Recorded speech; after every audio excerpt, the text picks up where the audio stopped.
Hi everyone, Trina here from FasciaFLO.com. In today's video, we are going after back pain. I'm going to show you 5 flow moves that are going to target that low back pain so that you can start feeling better.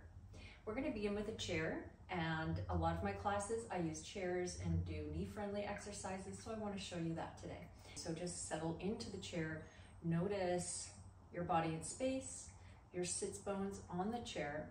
We like to check in before class. Please don't skip this so you can really appreciate the effects of the work that you're going to do over the next 15 to 20 minutes or so. So notice feet on the floor, how they're connecting, the sits bones. Notice the shoulders and the neck. Let's turn the head over the left shoulder and then the right, and notice any neck tension. Good. Come back through center, roll the shoulders up and back. The work we're going to do today will also benefit the shoulders. Good. And then notice the low back. Maybe tilt the pelvis forward and back and sense into how it feels, any tightness, any pain. And take a little dangle down over the legs. Notice the low back here.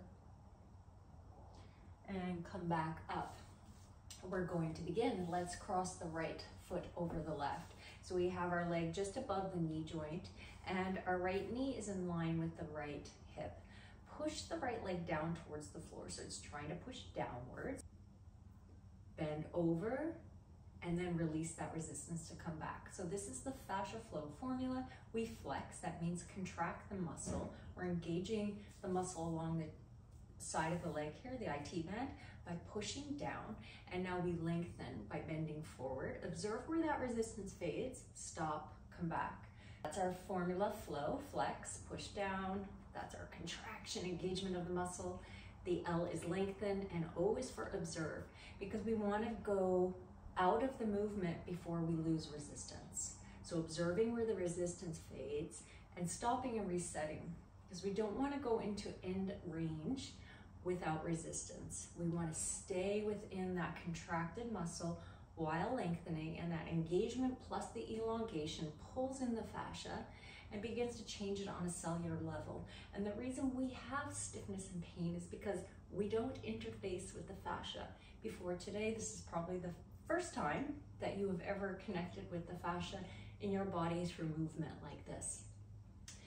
Let's do a few more, pushing down and bending. On the next one, place your hands under the knee and just give it a little resistance. Push the knee into the hands and bend again. Release, pushing leg down and knee into hands and bend. Yes, stay with that for a few more pulses. So this particular chain of fascia is associated with the gallbladder meridian in Chinese medicine. So not only do we begin to clean up the fascia, we also connect with these meridian networks throughout the body. It's an intelligent information and energy system, and we begin to bring more energy into the organs associated with each meridian. So here we can impact, improve the health of the gallbladder and its energy system, everything that it does, resisting and dipping. Let's take a couple now, beginning to twist just a little bit towards that right knee. Release, pushing in, taking a twist towards the right knee, still really finding a lot of resistance, pushing the leg down and into the hands. You can hear that my breath is picking up. That is the work. This is very impactful work. We are getting strength training. With each contraction, we're strengthening the muscle while lengthening it, and we are also enjoying some cardio response. Last one. Good. Let that go. Just shake out the leg a little bit. Keep your hands under the knee. Now press the knee into the hands and begin to pull the knee up towards the chest. Release. Flex. Push that knee into the cup of the hands. This is our lengthen. Notice where it begins to fade, stop, reset. Yes, you can tell we're working, we're contracting that muscle. So we're changing how we normally stretch by first engaging the muscle and then lengthening it. And we actually improve the health of our muscles with this way of moving versus traditional stretching. And again, we connect with those energy systems and start to make the fascia much healthier. The fascia is everywhere in your body. Push knee down into the hands. Keep that resistance now as you drag the knee in. So we're working with this chain of fascia that is associated now with the lateral hamstring. And for most people, it's very dense, stuck, unresponsive, causes a lot of pain in the back, and also can relay all the way up into the shoulders and all the way down to the ankles, resisting and pull up. Good, a couple more like this. Resisting knee into the hands, drag up. And another 3. My couple is always more than 2. 2. And last one. You've got it. Resist. Find that resistance at the start and now begin to drag up. Good. Shake out the legs. Just notice how it feels left to right. And let's stand up and just take a momentary check-in standing up. And notice how it feels left to right in the hips, in the low back. Maybe do a little hip circle. I'm feeling much different on my right side than my left. Good. We're going to stay standing. Turn the toes out slightly. Feet are about shoulders distance apart. Squeeze the feet together. So it's as if you could pull them together, but the mat's stopping you. Keep that contraction now and begin to bend at the waist. This is your lengthening. Let it go. Come back up. Squeeze legs together. Feel the balls of the feet squeezing as you bend. Release it. Come back up. Pull those feet together. Squeezing and bending. So you can feel we're working the inner thighs, the adductors, and this area of the body. The meridian is associated with the liver organ in Chinese medicine. And the liver and gallbladder both really affect, these 2 chains of fascia really affect the hip girdle and the breadth of the area around the low back and compression into the SI joint. So if you get that tugging and pulling around the SI joint, this class is going to be so helpful for you. Keep it on repeat. Do it a few times a week. Squeeze feet together and bend. Release to come up, flex, squeeze those balls of the feet together, bend at the waist. Release, keep the head in line with the torso rather than dropping the head. On the next one, find that resistance at the top. Tuck the tailbone, squeeze at the balls of the feet, bend forward. And 2 more like that. Resist, squeeze, bend. Tuck tailbone, squeeze, and bend. 1 more. Tuck the tailbone, squeeze the balls of the feet, bend at the waist. Very good. Give that a little shake. Coming back to our chair. Setting up on the left side now, crossing the left leg over the right. Left knee is in line with the left hip. Pushing down, resist towards the floor. Feel this IT band muscle group here engaging. That's the resistance you want as you push down. Then you lengthen by bending forward. Notice where resistance fades. Let it all go. Come back. So we resist in one direction only. If you resist in the other direction, it's a lot of work and it's fatiguing. So we focus on the fascia here and just resist it in the one direction. Flex, lengthen, observe, let it go. So again, back into the gallbladder meridian here, which is the yang muscle group to liver being the yin. And both of these, as I mentioned, really impactful for the health of the low back and that low back pain that wraps around the hips and goes into the SI joint, pushing down and dipping. So today we're really focusing on these yang muscle groups primarily that create a lot of torque and pull in the pelvis. So we're going to do more hamstring work as well. We did a little lateral hamstring. We're going to come back to some more hamstring work in standing, pushing down, resisting, and dipping. Good.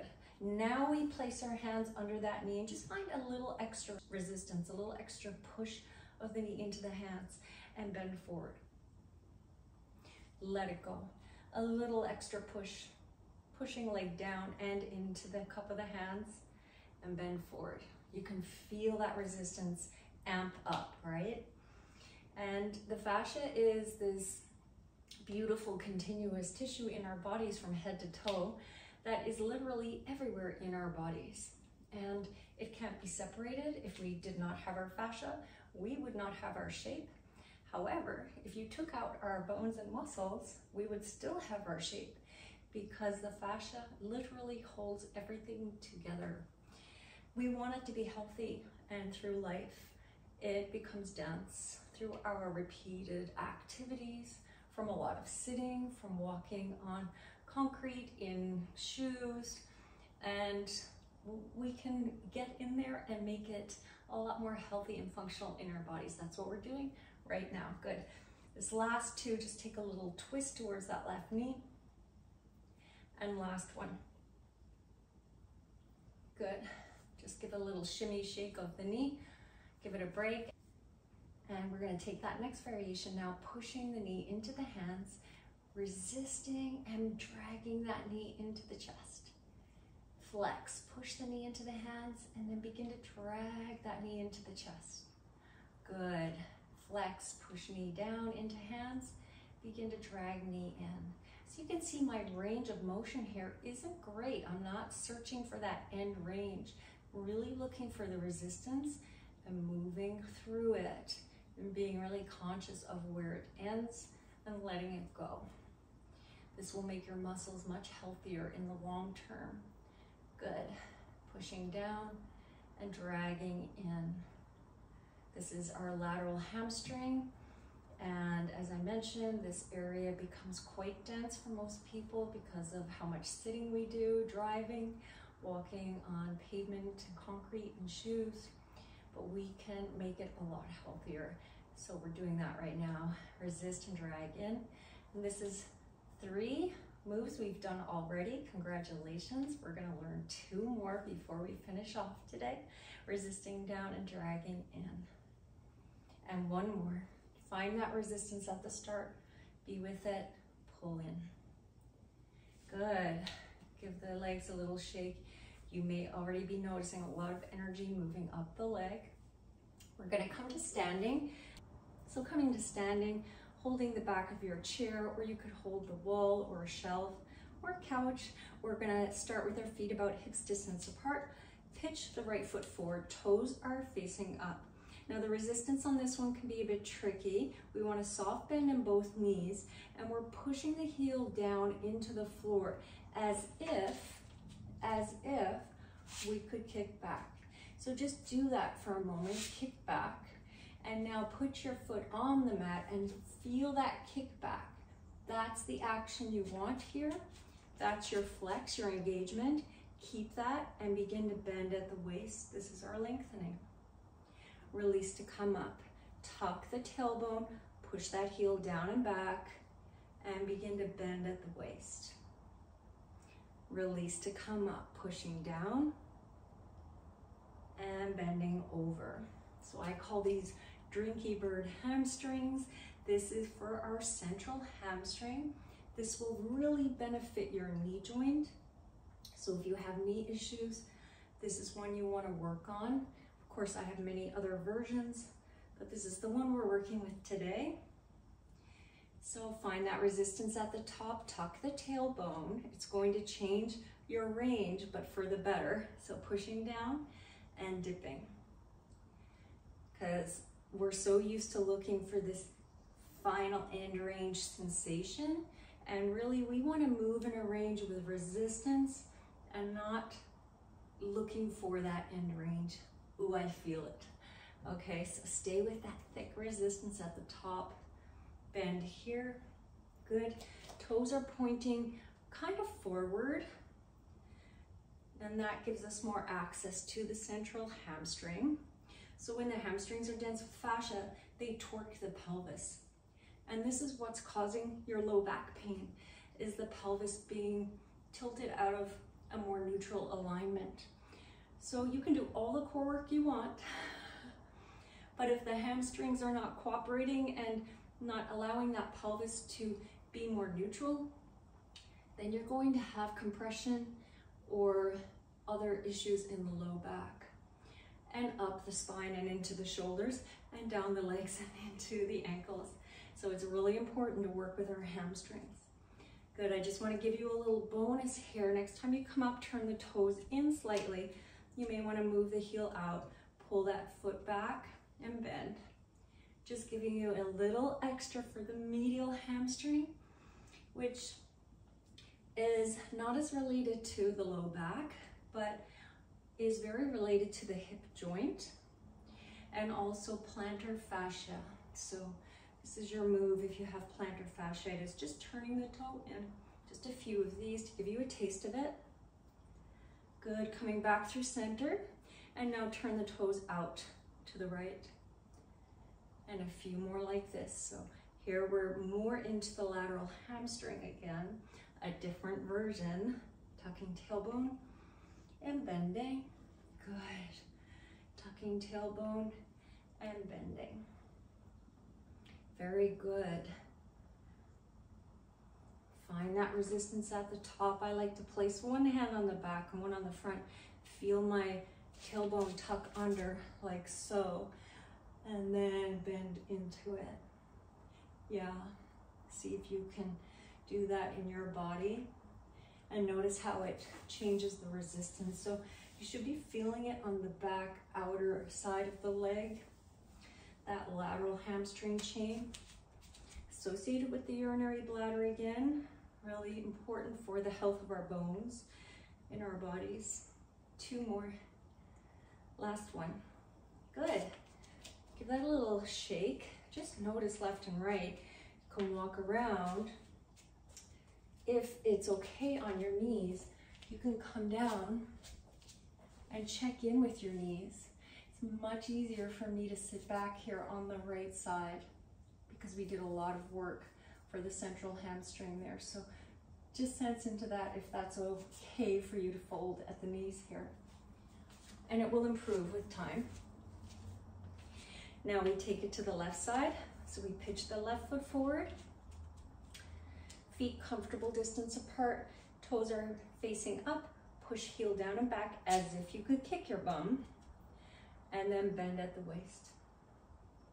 Good, again, you can hold your pelvis, but also having something to stabilize your body is important when we're standing because we're not looking to hold our balance. We're really wanting to focus on this fascia work. And with that, having support to do so, to find the resistance, be with it, and move with it. So this central hamstring chain runs from the bottom of the foot up the back of the body and over the head. And so does the urinary bladder, just slightly different angle.